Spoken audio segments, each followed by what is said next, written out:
Hi, I'm going to talk about seizures in medicine today. Angelman syndrome does have seizure disorder, and more than likely, the seizures are caused from anxiety and stress and sickness. Um, the sickness part is when the body can't metabolize the seizure medicine and the seizures break through, and that's when you see seizures. And the majority of the other time is from stress or anxiety. My kids all have had the drop seizures, the myoclonic seizures, and now it's more the tonic-clonic. And the only exception is my oldest son, Andrew. He did have the silent seizures. They were very hard to see because on a layman's perspective, it looked like he was falling asleep while he's sitting with you, and he'd startle himself awake, and he just always looked sleepy. And one day I took him to the doctor's, and the doctor ordered an EEG and found out that he was continuously having seizures nonstop. So he had to be admitted for that. And after a week, he was released, and I just kept him on the dose of medicine that he was prescribed, and he never had a seizure again. And to this day, he's still taking the medicine that he was taking when he was about 10 years old. And that's what his brain is used to, is that amount of medicine to keep the seizures at bay. So I am not ever going to take him off the medicine because his brain is comfortable with that amount, and it's going to stay that way. The other three kids, they suffer a lot from stress and anxiety. They're definitely more sensitive to it. So you have to be careful. So I'm going to talk about, before I forget, that with school and programs, any place that you send your kid to, they have to have a seizure action plan. And that is very different than how you would behave at home.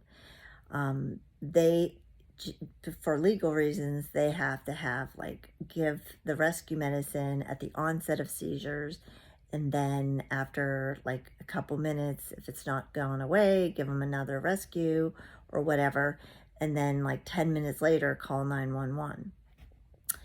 And it took me a long time to understand all this because I was thinking my kids had so many seizures, and I didn't realize that they just behave a different way than you would with your child at home, because they have other people they're taking care of.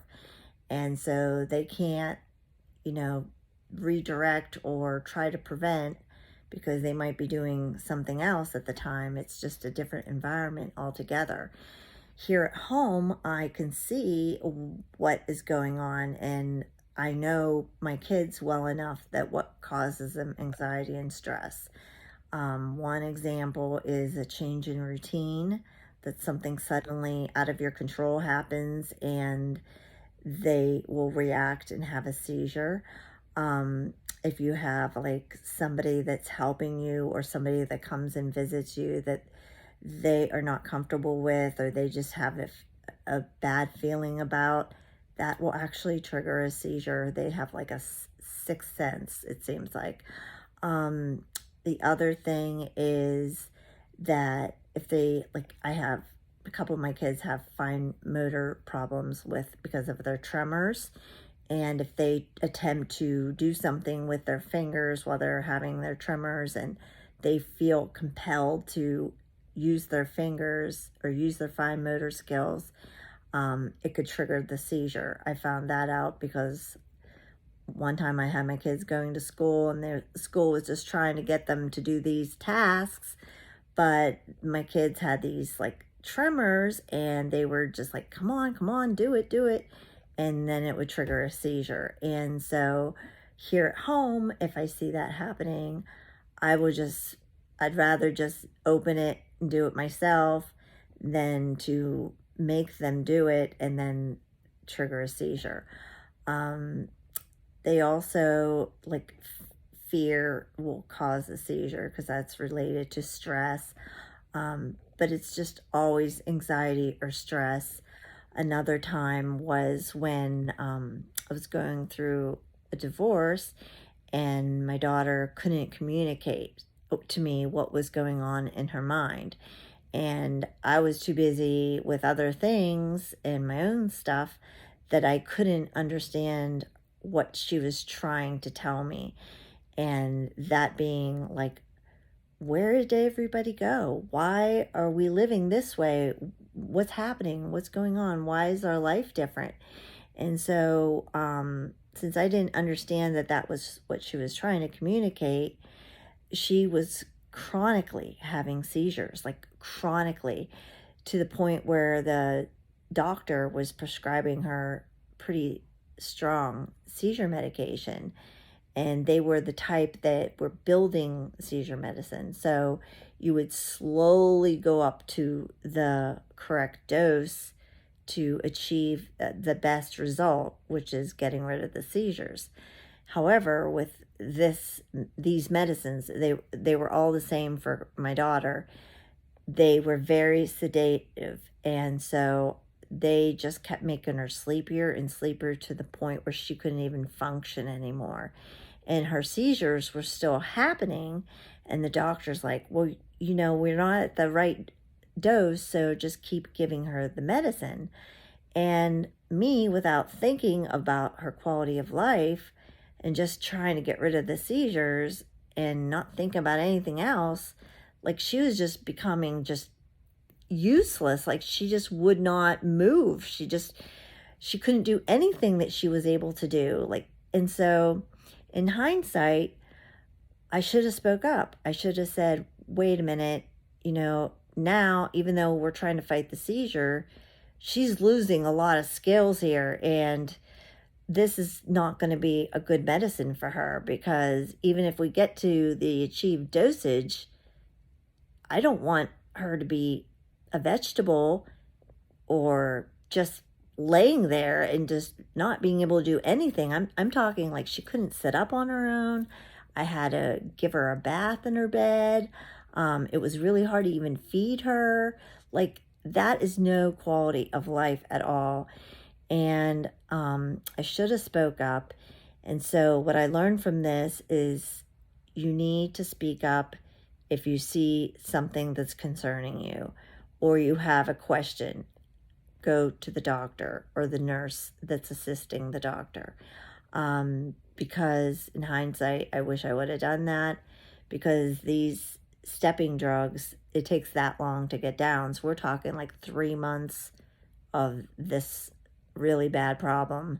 And then you go back to another one and you're repeating the whole process all over again. Also, some medicines cause you to have seizures.